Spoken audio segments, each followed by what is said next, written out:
Welcome back to the Morning Brief. We'll shift gears now. We want to talk politics, especially the politics of Edo State. Of course, in September, they'll be filing out to decide who leads the state after Godwin Obaseki, who is the incumbent governor. But primaries have been going on this month according to the schedule by INEC to ensure that by the end of today, every party in that state will have a candidate that will be nominated to represent or be a flag bearer for them. Well, some happened yesterday. The People's Democratic Party, Aswe Godalo, emerging from that exercise. But there was a parallel one also taking place, we understand, at the residence of the deputy governor, where he emerged as candidate as well. We've also seen the incident that happened with the APC and the inconclusive declaration by the party, and now reconstitution for a fresh poll. Labour Party is supposed to go out today to decide out of the over 20 or 30 aspirants who becomes the flag bearer of the party, and other parties as well. So about 16 or 18 of them. So that's what we'll be talking about today. We're being joined in the program from our Abuja studio by an election and democracy analyst, Mr. Austin Aigbe. Mr. Aigbe, thank you so much for coming on the program. Thank you so much. Good morning, and good morning everyone in the studio. All right, Mr. Aigbe, I think I would like a review of what you've been witnessing so far, because now the people are not involved. There's the politicians that are involved. And we've seen politicians sadly unable to put their own house in order. For instance, the APC, everything looked organized until they went and did that direct primary. And at the end of the day, simple questions I will always say could not be answered. For instance, who scored the highest number of votes? We do not know. There are different variations. 3 people declaring that they are the candidate. Who should declare the winner in terms of returning officer? It was a contentious issue. Where is the secretariat where this collation will take place? It was a contentious issue. And yesterday we saw the PDP did theirs, and now there's a parallel election that took place. Labour Party is out today as well. So just an overview of what you've been observing after this exercise and the ones that are to come.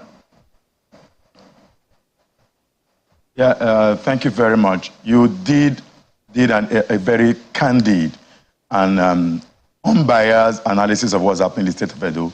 So for the APC, it is clear now that with the declaration by the NEC, by the NWC, that the election was inconclusive, and we are still expecting results from what happened yesterday. As you rightly said, today is the last day for the conduct of primaries. Only Labour Party is scheduled for today. So for APC, we know the process because the party released documents to show the process. And with what you've seen, with the change of names of the electoral officials, it sent a message to the crisis that happened with the declaration of results. If you follow that process in that election, primary election in Edo, it was supposed to be direct primary. Direct primaries means polling take place at the ward level, move to the local government level, then they then move up to the state. So polling take place at the ward, 192 wards. The returning officers of those wards move over to the local government where collations are made. The local government official, the returning officer of local government, collate those results and move over to the state. And at the state, results are presented to a state collation officer. But the APC did something very unique this time. That's why it's becoming like a challenge. The APC had a returning officer, a state returning officer, and also had a chairman of the election committee. Previously, you would expect that the election committee chair is the one that announces results, just like you saw in the PDP. But the role of the state returning officer is to return. I mean, you don't Google what is returning officer. Check INEC election. A returning officer is to make return. For APC, apparently they made, I don't know whether it's a mistake, they may have created that returning officer knowing that there was, before that primaries, a protest against the chair of the electoral committee, which is the governor of Imo State. The party, maybe in his wisdom, didn't want to change the governor. So they brought in a state returning officer for the purpose of collation of results. Maybe after the returning officer would have collated the results, he will hand it over to the chair to make a formal announcement. In this case, they were not in the same venue. So automatically, he cannot hand over materially. It means that if he has to hand over, he will need to depart from where he was doing the collation, which had a banner behind him, and media officials were present. So for the APC, I think they did everything right until the time when the Turks invaded the primary coalition venue and disrupted the process. So what we now know is that the process is inconclusive. They've been asked to return back to conclude the election. It is not to start all over again. It is to conclude the process.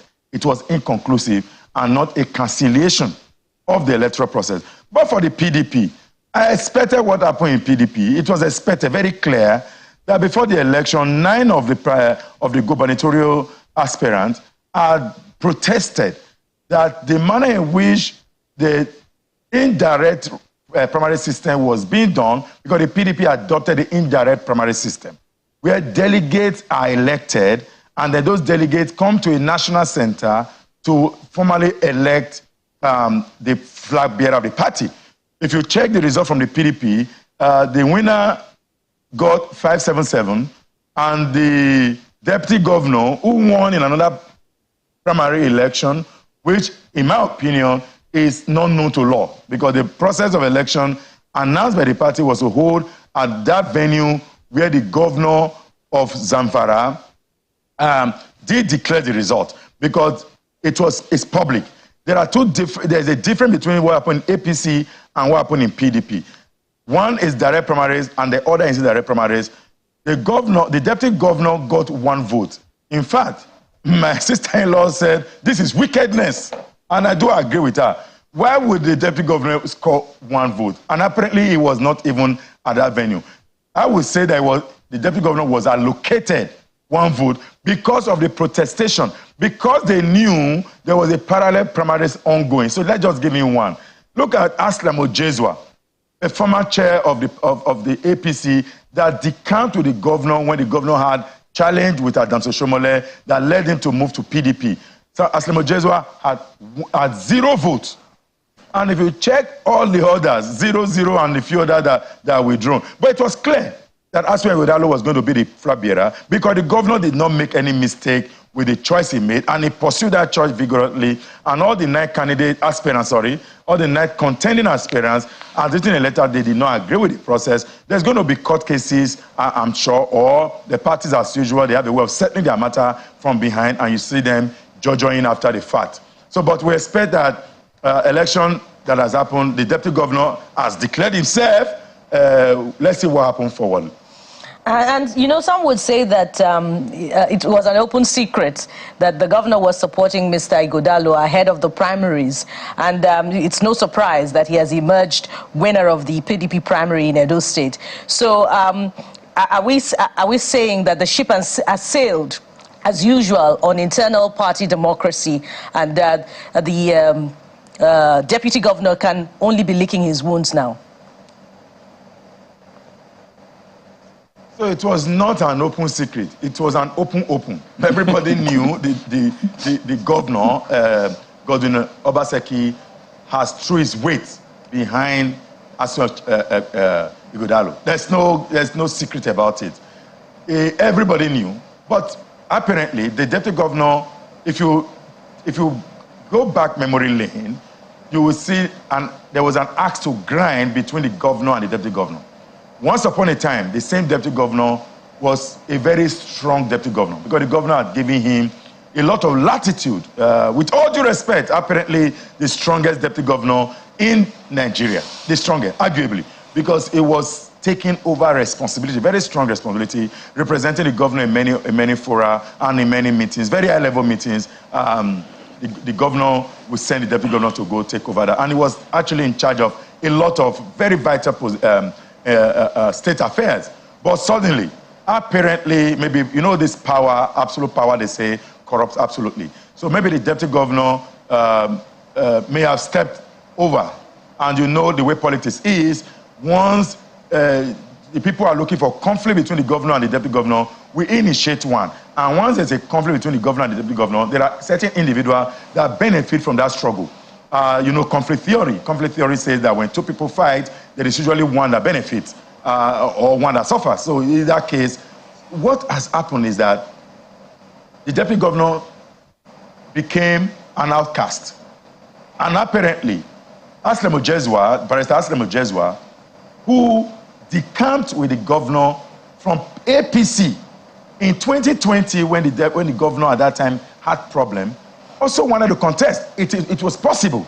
Maybe what would be secret would be that the governor would have promised Phyllis Shaibu the ticket as at that time, would have promised Aslam Ojezwa the ticket as at that time, and now suddenly the table has changed. And why do I say so? These two individuals play a unique role in the emergence of Godwin Obaseki as governor in 2020, particularly deputy governor. The deputy governor stake everything relationship-wise he had with his own father, not biological father. I don't want to use the word godfather, father, because the leader of the APC in Edo and former governor of the state, Adams Oshomolwe, is like father. It may be metaphoric, it may be simile, but like father. And the Philip Shaibu stake his head, including insulting this man publicly and calling all manner of names. He stick everything, his reputation, everything, to supporting the governor. So the Philip Shaibu would have expected that with all this I have done, I have nowhere to go. I am going to support this governor till finish. And now, after the governor has secured the thing, after the Supreme Court, and after all the crisis of development, as it were, suddenly Phyllis Shaibu is no longer, it became a stretch bench fellow. So if you flip that around to Aslam Ojezwa, who abandoned the role as chair of the party, state party, APC, to move with the governor, there may have been some midnight conversation. I know political meetings, usual decisions, strong decisions are held midnight. There may have been discussions that, don't worry, we are going to make sure that you know, are not, promises would have been made. You know, politicians have a way of making promises. Right. What the governor now did is to behave like Adams Oshomole in 2016. Everybody knew Godwin Obaseki was Adams Oshomole's choice. So there was nobody, if you don't like it, you go away from the party. And that's what led to Pastor Yamu decamping in 2016 to join the PDP. And of course, what happened in that election is now history with what we saw in 2016. Right. So again, back to the conversation. It was not an open secret. It was open danger. All right. So to say that the governor was truly with Aslam. Quite interesting analysis, really. And I mean, it's important to keep tracks of all of these issues so we can look at it holistically and perhaps even for future studies and scholastic work. But for the young Nigerian or young Nigerians who are watching closely, they participated in the 2023 elections. So we're very excited, wanted to, elect someone, and we know how that played out. And now we're in 2024, and they are watching again, and they are seeing all of this play out. One party, 3 candidates, another one, 2 candidates. And I imagine that they may just feel disgusted. Like, I thought we were past this. I thought we had moved on from this. This is not secondary school election or primary school election or class rep. Even class rep elections, they are conducted quite well. So what would you say to that young Nigerian out there watching and feeling, not again? I thought we had gone past all of this. My brother, I would call that like a belief. Nigerians, in fact, young Nigerians, let me not be pessimistic or maybe destructive. If you ask a typical young Nigerian, what would you like to be in the future? I can tell you that majority will say, I want to be a politician. Politician is not a career path, ideally. You will expect they will say I'm a doctor or something. And jokingly, in one of the schools I visited, the teacher was telling me that there are some students who want to become politicians. I'm like, no, politician is not a career path. You grow in your trajectory and gradually, in a quest to want to serve your people, you then go into politics. What people are seeing now is, it's very bad for the Nigerian state. Why am I saying this? Don't bother getting any degree. Just grow your way and become and stick to your godfather. you can become a governor. And that it's bad, because what's going to happen in the future is that sometime in the future of this country, you may have non-entities, if we don't already have it now, leading the affairs of a country of this magnitude, where you have the finest of brain, the best of doctors, the best of engineers, the best of lawyers, because this so-called best, will not find their way into the murky and the bad part of politics. Because politics, for you to truly emerge in the current state of affairs in this country, is to either secure a godfather, or you've got the kind of resources to play the game. Even when you have the kind of resources to play the game, you need to be in the circle. It's more like a cartel system. And young people, with all due respect, follow your path. Become that renowned medical doctor. Become the Ben Carson.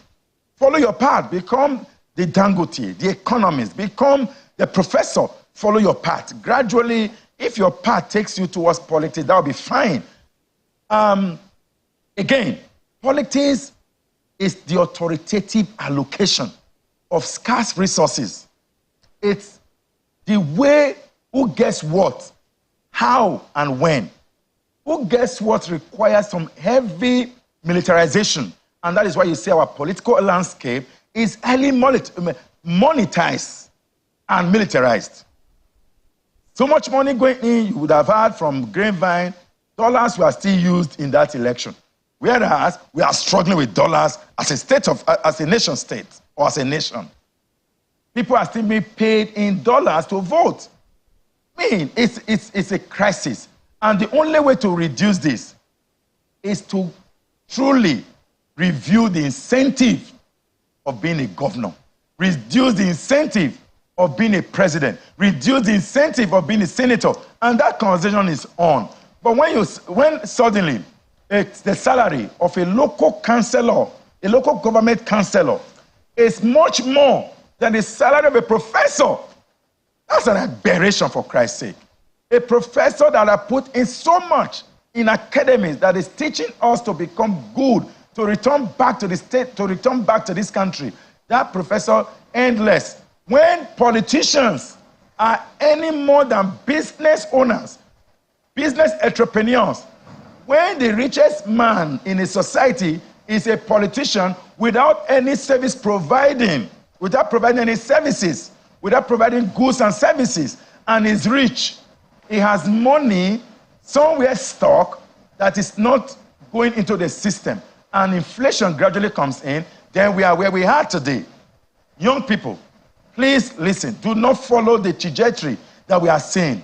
What we follow is to develop ourselves, become whom you are. Have a name for yourself. Let the politician come after you. I think that's what we are seeing apparently in PDP and, of course, in APC. Even though they still need the money, these individuals have some very good pedigree. They've got it, arguably. I mean, I'm talking about the one that may likely emerge, whether it will be APC Senator Monday or APC Denko Idahosa or PDP Aswani Godalo. I'm not going to talk about the deputy governor, because what we know about law is clear for PDP. Only the APC is a bit of a challenge with inconclusive nature. All right, so let's get back to this, because we're trying to look at this based on internal democracy within political parties, so that it will be less, how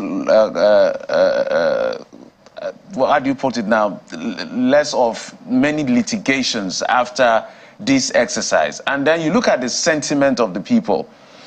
Some will say what Deputy Governor Philip Shaibu is doing and others may be, dead on arrival. Because if you look at the politics of Edo State, for instance, Edo Central has been looking forward to getting a governor. I think the last person was Professor Sumbo, who, the courts removed and all of that. So the sentiments seem to be shifting to Edo Central. But we have people in the APC. I think Dennis Idahosa, I think he's from South.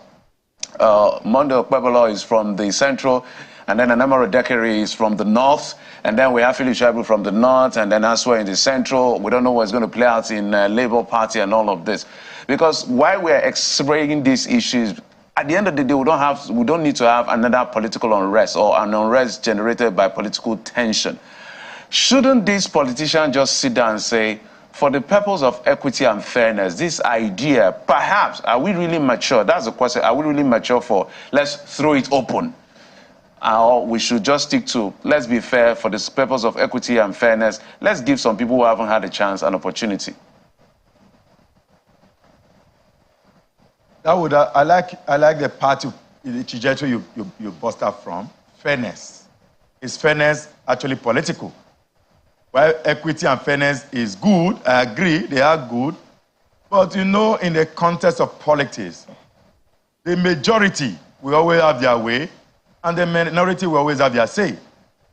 It's there, whether in Nigeria, whether in Ghana, or in the US, or in the UK. The majority will always have their way. It's when the majority listens to the equity question, then it turns around to become majority question. I agree that the last governor who was from Edo Central is not even Professor Sumbo, it's Ambrose Ali. Because Professor Sumbo, by law, is not a governor, was never a governor of Edo State. Because in the judgment in 2007 by Justice Salami, it said that regime never existed. It is clear. I mean, this is law.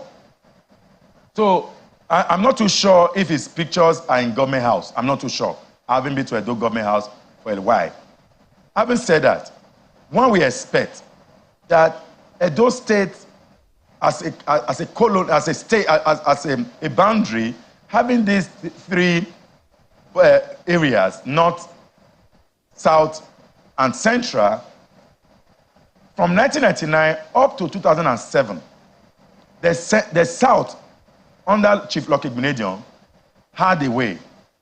Then from 2007, briefly, whether it's Professor Sumbo, but briefly, he went back to the north, in person of Adamso Shomole, who ran 8 years, that climaxed in 2016. The agitation was on at that time that you need to get it back to, but because Oshomole wanted an economist, as he said then, that it was because arguably, people really didn't know Godwin Obaseki as of 2016. It was a fresher, it was like a jam bite in the political landscape, whether nationally or locally. And Adamso Shomole promoted him, and he became governor of the state, again from the south, 8 years. This is almost like a time of equity. If the ruling party of the state, at the state level, has chosen to go central, you should expect that the APC should do likewise. The only party I think may not go likewise, we want to play the politics, will be like Labour. Labour may want to go south because by population-wise, the south had more voting population. Again, more local government. It is the second is Edo North, where Adamso Shomole is from. And the third is from Central. However, if two of those senatorial districts align strongly, they will beat whoever go contrary to any underlying agreement. For example, if APC picks from Edo Central and the Beninese, I recently buried my mom in Edo, and conversation I had on the street was, I'm talking about ordinary people now. I'm not talking about politicians. That, no, leave Edo, leave Benin alone. We need to go to the central. This is wickedness. People are already talking about that, fairness and equity. So talk about your internal party democracy. Internal party democracy is a challenge in our political landscape. Political party system in Nigeria is the weakest link to our democratization. Until political party is truly strong or are truly strong, our democracy, as it were, will not be strong. The link between governance and political party lies in the political party that sends that link to the governance architecture of a state. Why am I saying this? The leadership selection process of a party determines, arguably, the leadership selection process in the main election. So, if a party engage in this kind of three candidates, three aspirants emerging, two aspirants emerging, you are going to have that snowball into a general election because there will be a fight for all in order to maintain the local standard. So that is a challenge. IPD, internal party democracy, is a challenge that we must deal with. And we can't deal with it. Only the party can deal with it because it's an internal party system. Because the Supreme Court has ruled and it seems, internal affairs of the Igbe, party is solely the role of the party. Even though Mr. Igbe, INEC and other observers, including media, can observe the process. You don't have a say. The party does have the final say. That's a ground-up. It's settled. Mr. Igbe, the party must do more to improve their own system and make it better. Mr. Igbe, it would seem as if we would be back again with this same theme in another electioneering cycle, particularly with regards to zoning, even if you consider presidential elections as well. But very quickly, as we coast home now, and in as few words as possible, if we assume that the outlook of the management of the primaries of the APC in Edo State will be the same with the use of a returning officer and a chairman electoral committee. If it has not been stated clearly who should do what should we expect from the outcome of the primary that is being reconducted now?